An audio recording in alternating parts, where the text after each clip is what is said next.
C'est une mort controversée qui fait grand bruit en ce moment à Manengole, dans l'arrondissement du Lonako, département du Mungo, décédé il y a quelques jours après avoir été victime d'un accident dans un chantier à Douala. Les jeunes de Manengole ont profité des obsèques du jeune Eboulé Ekwaegène pour exprimer leur mécontentement vis-à-vis des présumés auteurs du décès de ce jeune homme de 23 ans et déposer son cercueil devant la chefferie de Manengole.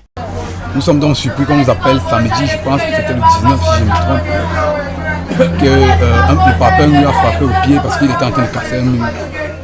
Après les radios à l'hôpital, on a constaté que c'était juste une petite entorse et il fallait juste faire un massage.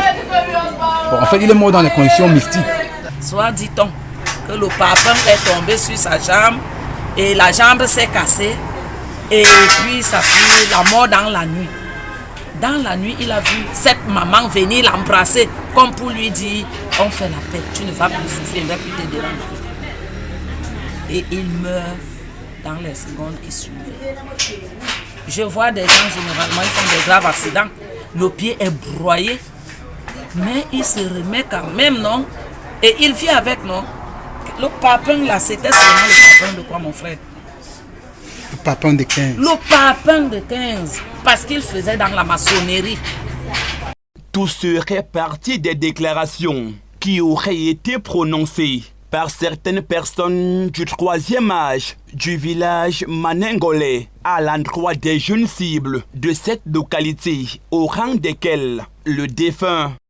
La mère du chef a parlé la veille de mon grand frère, le deuil de mon grand frère. Et comme mon grand frère, moi, le seconde personne, ça serait le petit qui est sur le cercueil là. Donc vous accusez la mère du chef? Il y a la mère du chef, il y a pas Roger, ils sont 12. Voilà, c'est la série de Manengole, ils sont 12.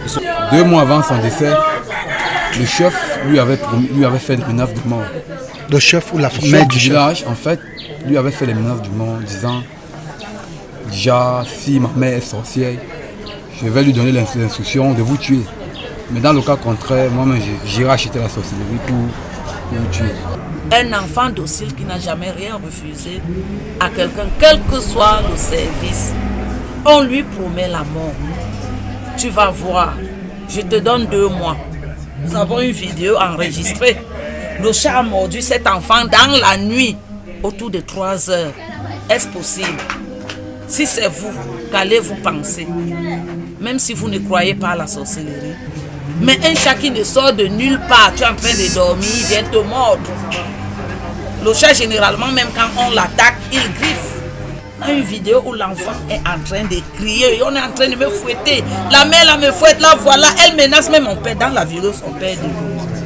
Informé, le sous-préfet du Lonako et son état-major sont aussitôt descendus sur les lieux pour calmer les ardeurs de cette population en furie et demander le retrait de la dépouille de la chefferie pour le domicile familial. Puis s'ensuivront les discussions. La colère est tombée, la dépouille a été transférée au niveau de la famille. Et nous avons bon espoir que tout se déroulera dans la sérénité. Et d'ailleurs, nous y verrons. J'ai indiqué à l'endroit de ceux qui se plaignent que les phénomènes de sorcellerie sont reconnus par le code pénal camerounais et qu'ils étaient très en droit d'engager une action légale afin d'obtenir justice. Moi, je me dis que le sous-préfet, son exercice, c'est enterrer d'abord le cadavre. Mais moi, je ne suis pas sûr si en allant lundi, déposer la plainte, ça va aboutir. Parce que ici, dans Manengole, c'est un village qui est pourri. C'est un village pourri. Mais j'ai dit au sous-préfet que même si on fait une plainte, nous les jeunes, on voit que ça n'a pas abouti. Si un jour, même dans 1 an, même dans 10 ans, un jeune décède encore, on doit aller l'appeler. On doit brûler toutes les mauvaises maisons là. On doit les brûler. Maison par maison, moi je voulais monter la maison. Moi j'ai monté la maison comme ça.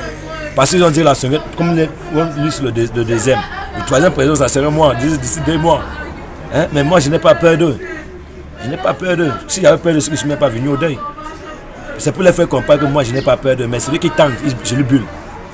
Après le ras-le-bol des jeunes de Maningolais, la dépouille de Eboulé et Kwaegène a finalement été inhumée ce samedi 3 juillet 2021 et le rendez-vous avec le chef de terre et ses populations en colère est prévu ce lundi 5 juillet 2021 à la sous-préfecture du Lonako.